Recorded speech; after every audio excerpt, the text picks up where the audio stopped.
आपका स्वागत है। हमारे साथ शिक्षा मंत्री हैं। अब शिक्षा मंत्री ही कहना पड़ेगा, एचआरडी मिनिस्ट्री अब नई सरकार के गाइडलाइन के अनुसार केंद्र सरकार से अब वो विभाग का नामकरण भी बदल गया है। आप नई शिक्षा नीति देश में लागू हुई है, उसको किस रूप में देखते हैं? कई जगह आलोचना भी हो रही है, कई जगह उसको अच्छा बताया जा रहा है। देखिए, जो चीज़ अच्छा रहेगा उसको अच्छा बोला जाएगा, जो खराब रहेगा उसको खराब बोला जाएगा। इस पर हम कहना चाहेंगे कि हमारे आदरणीय शिक्षा मंत्री भारत सरकार एक नया शिक्षा नीति लाए हैं देश स्तर पर। एक चीज़ कोड किए हो कि 2022 तक अनुबंध कर्मी को हटा देंगे। हमारे यहाँ उसी नाम से पारा टीचर है, 65,000 पारा टीचर कहाँ जाएंगे? इसका व्यवस्था के बारे में कुछ उसमें बोला नहीं गया है। ये तो पहले ही था कि राज्य सरकार उनको या तो समायोजन करेगी या पहले व्यवस्था नहीं किया गया। इस पर पहले सर्व शिक्षा से लिया गया, उसमें वो लोग को 60% और 40% 60-40 के रेशियो में पैसा मिलता था। वेतन भुगतान होता है, होता रहा है, 22 तक होता रहेगा। लेकिन उनका जो समायोजन करेंगे वो अस्थायीकरण कर देंगे या फिर इसके जगह हम दूसरा लाएंगे, इसका कोई उल्लेख नहीं। इसलिए हम माननीय मंत्री जी से कहेंगे कि उस पारा टीचर पर भी, अनुबंध कर्मी पर भी विशेष ध्यान देखते हुए नई शिक्षा नीति में जोड़ना चाहिए। आपने तो चुनाव में वादा भी किया था कि अगर हमारी सरकार बनेगी तो पारा शिक्षकों का स्थायीकरण होगा। अब पारा शिक्षक का बार बार फाइल जा रहा है, वापस आ रहा है। अभी हम भी तुरंत जो त्रुटि था, जो मीटिंग ऑफ मिनट्स में बना था, तो कुछ हमको कमी नज़र ना आया। अब भी तुरंत उसको फाइल वापस किए हैं और तत्काल करने का कहे हैं कि तुरंत इसको करके विधि विभाग भेजे और विधि विभाग के बाद जो प्रक्रिया है, प्रक्रिया के तहत कैबिनेट में लाइए। इसका कैबिनेट फैसला करेगा, मंत्री परिषद फैसला करेगा। अस्थायीकरण के लिए, वेतनमान के लिए हम लोग जो हमारे आदरणीय मुख्यमंत्री जी जो वादा किए हैं वो वादा निभाएंगे। 4 सितंबर से पहले क्या आप ले आएंगे कैबिनेट में फाइल? क्योंकि पारा शिक्षकों ने तो अल्टीमेटम दे दिया है कि अगर आप ऐसा नहीं करेंगे तो वो सामूहिक हड़ताल करेंगे। फिर ठीक है, हम पर वो लोग स्वतंत्र है फैसला लेना, लेकिन अभी तक हम लोग विधिवत कोई लिखित हम लोग पास नहीं आया है कि हम हड़ताल करेंगे, क्या करेंगे, नहीं करेंगे। इस तरह कोई विधिवत आया नहीं। आएगा तो हम लोग विचार करेंगे, फाइल दिखाएंगे कि हम क्या कर रहे हैं, नहीं कर रहे हैं। उनका यदि हड़ताल तो उसका मौलिक अधिकार है, न हम रोक पाएंगे न कोई रोक पाएगा। अब नई शिक्षा नीति में आप भी उसके पहले से वकालत करते रहे कि मातृभाषा के तहत पढ़ाई होगा क्लास 5 तक, 5 वर्षों तक। ठीक है, हमको उस पर बोलना, सिर्फ मातृभाषा से पढ़ाई से उसका शिक्षक का व्यवस्था नहीं किया गया, नीति में ला दिया गया।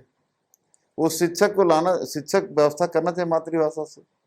शिक्षक व्यवस्था नहीं है, क्या करेगा स्कूल जाके बच्चा? तो वो तो राज्य सरकार भी कर सकती है ना। उनका जो वो न लाए हैं, वो नियम लाए तो उनको भी व्यवस्था करना चाहिए। राज्य सरकार की जिम्मेदारी नहीं है, उनका भी जिम्मेदारी है। यदि पूरे देश में वो कहेंगे हम सेंट्रल स्कूल में कर दिए, अब सेंट्रल स्कूल में क्या किया है? अगर वो कहते हैं, अगर उन पे बात आएगी तो वो तो ये भी सेंट्रल स्कूल में कौन पढ़ता है? बच्चे पढ़ते हैं राज्य के। राज्य कर्मी का बच्चा नहीं पढ़ता है, देश कर्मी का बच्चा पढ़ता है उसमें।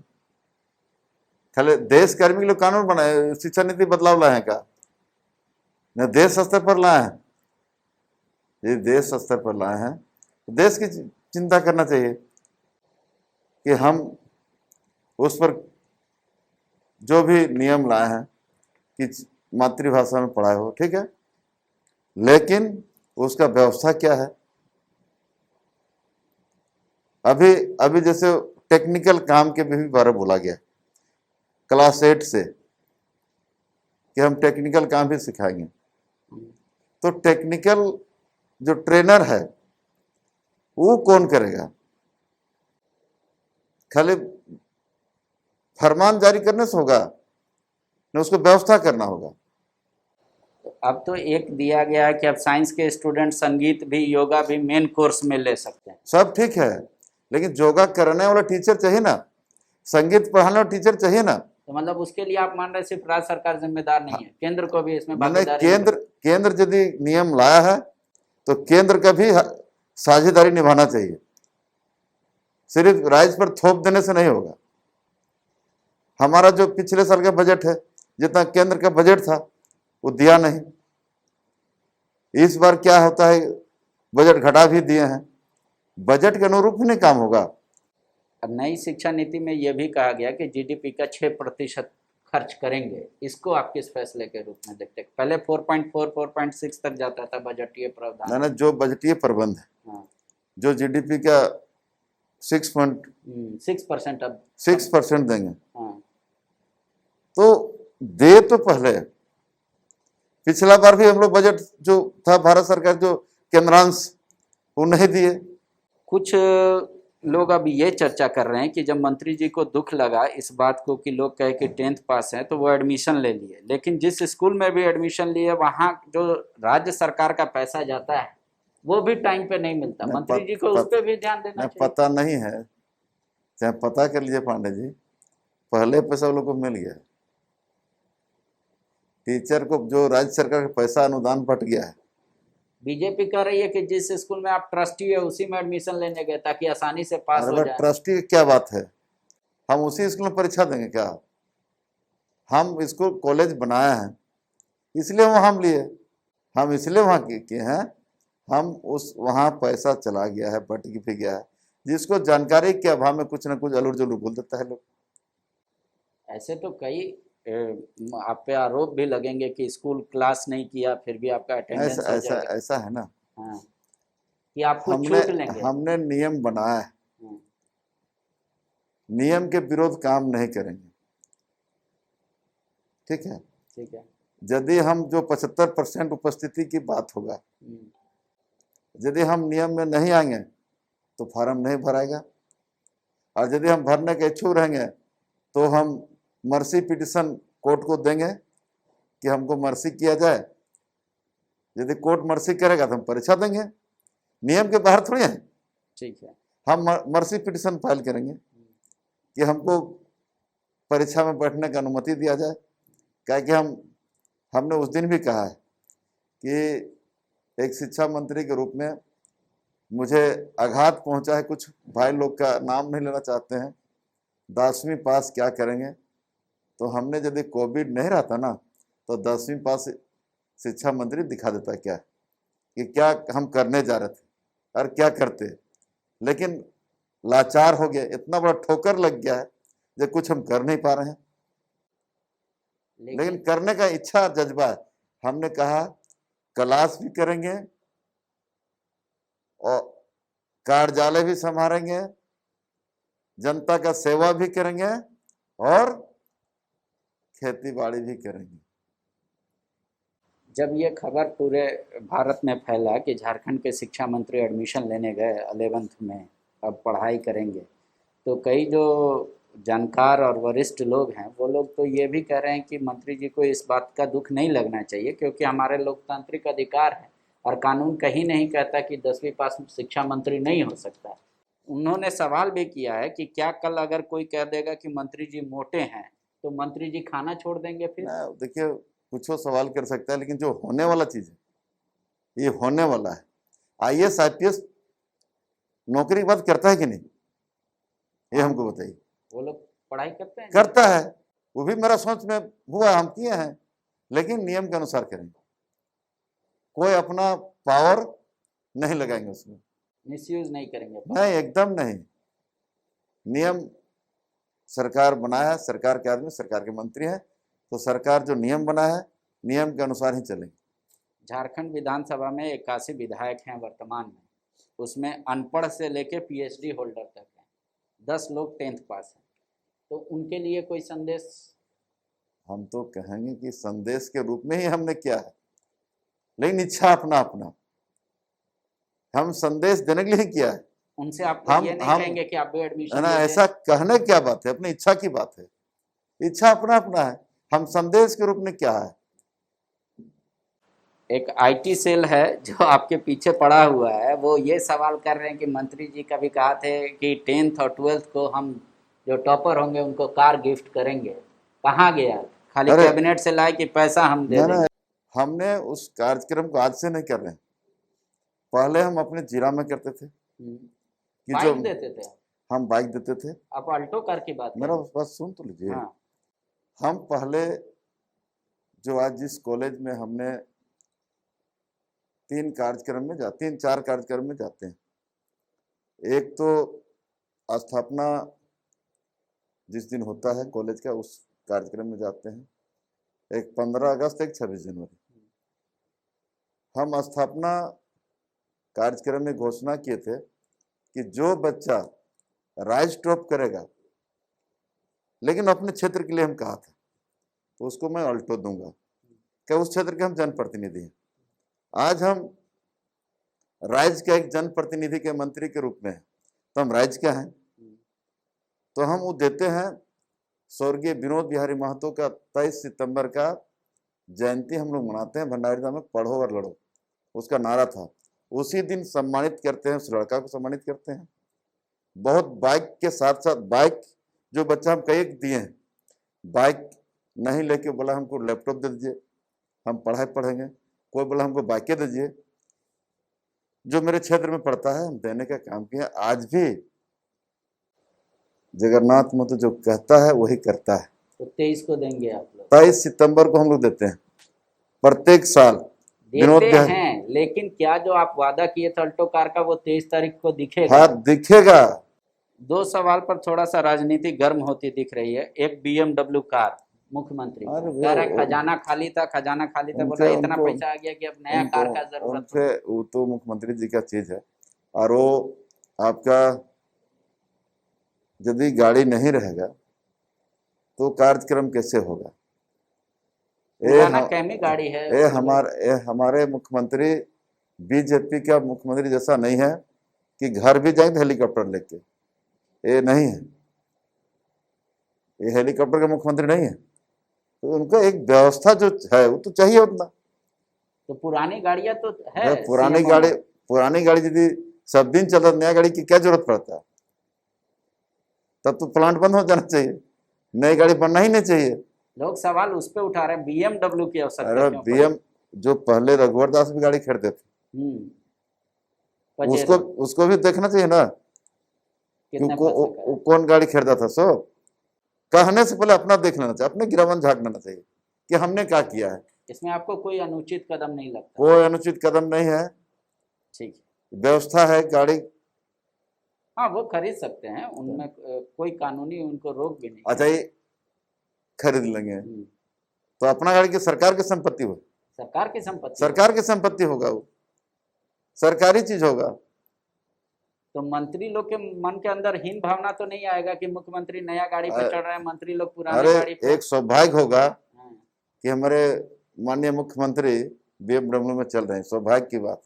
1932 का खतियान ही मान्य होगा, इसको लेकर जो कमेटी, उसको लेकर पूरा चर्चा गर्म है हर जगह, जितना मुंह उतनी तरह की चर्चा। देखिए पांडे जी, हम चर्चा जो शुरू से की आज भी कर रहे हैं। हम एक कहना चाहते हैं, पूछना चाहते हैं आपसे, यदि अलग राज्य हुआ था तो किसके लिए? आज पिछले सरकार में यूपी का टीचर, बंगाल का टीचर, कहाँ टीचर यहाँ बहाली हो गया, तो आज यहाँ के लोग क्या करेंगे? सरकार डाटा नहीं जारी करती है कि इतना पिछली सरकार ने बहाली हुआ, इतने लोग बाहरी हैं, ऐसा कोई डाटा नहीं जारी करते। आपके सामने है, आप तो डाटा पूरा आप ही क्लियर किए हैं, अखबार ही देखा है, तो अब जारी करने क्या बात है? 75% बाहर के लोग हैं, यहाँ के लोग क्या करेंगे?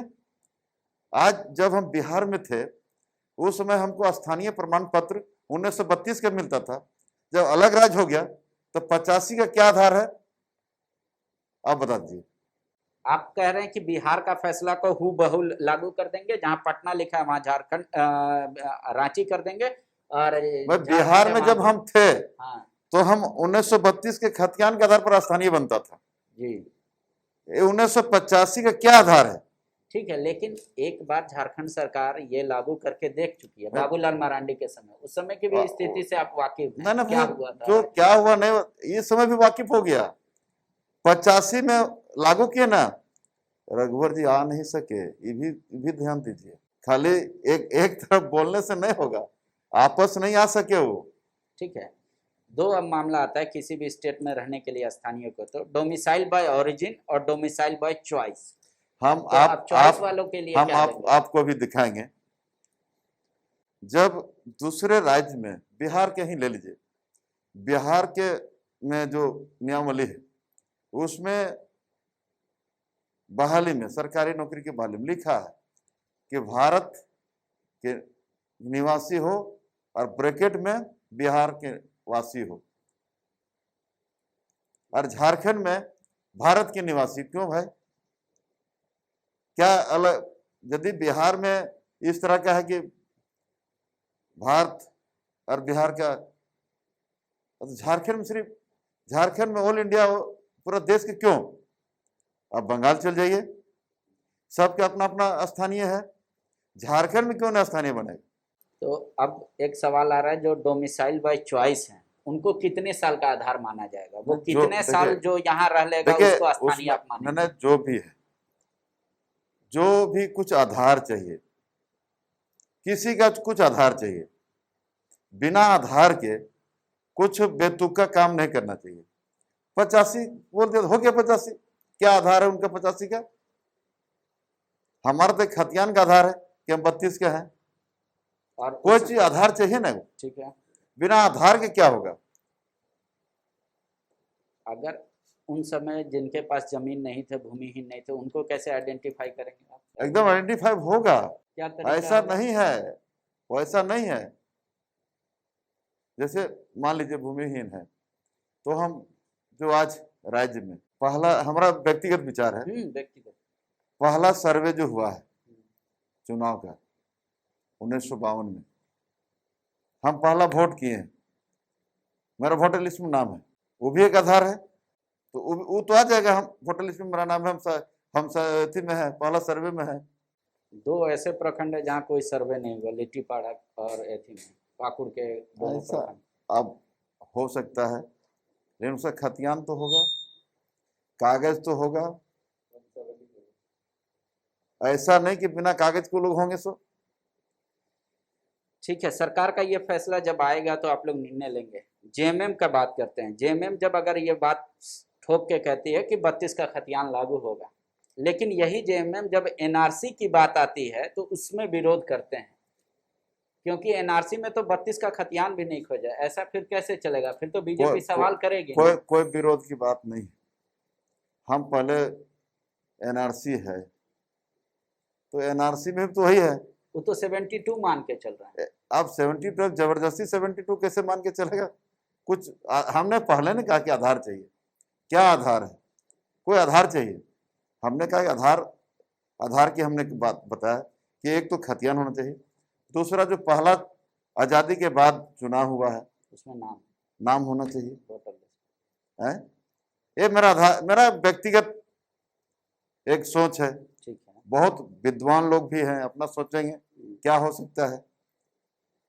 अब डोमिसाइल बाय चॉइस वालों के लिए क्या आप देंगे? चॉइस में जो चॉइस से कुछ होता है क्या? नहीं, वो कहेंगे कि मान लीजिए कितने साल जो झारखंड में चॉइस रहेगा में, उसको आप स्थानीय मानेंगे। चॉइस में कुछ होता है क्या? हमको कोई आएगा कि चॉइस में ऑफिस में दे देंगे क्या? हमारा हक है, राइट है, इसलिए हम ऑफिस में बैठे हुए हैं। सरकार इसको लेकर गंभीर है काफी, कि स्थानीय मुद्दा को लेकर, स्थानीय नीति को कह रहे हैं कि डोमिसाइल बाय चॉइस का हमारे यहाँ कोई प्रावधान नहीं है, हमारे यहाँ प्रावधान बाय ओरिजिन है, और जिनके लिए ये राज बना था उनको पहला हक मिलेगा। जिसने ये गलती की यानी पूर्व सरकार ने, वो फिर विधानसभा का मुंह नहीं देख पाए। यही है कि जनता हमारे फैसले के साथ है। बट कहीं में इतना ही, अगले एपिसोड में फिर किसी और शख्सियत के साथ करेंगे मुलाकात। TheFollowUp.in. Like, share, and subscribe. www.thefollowup.in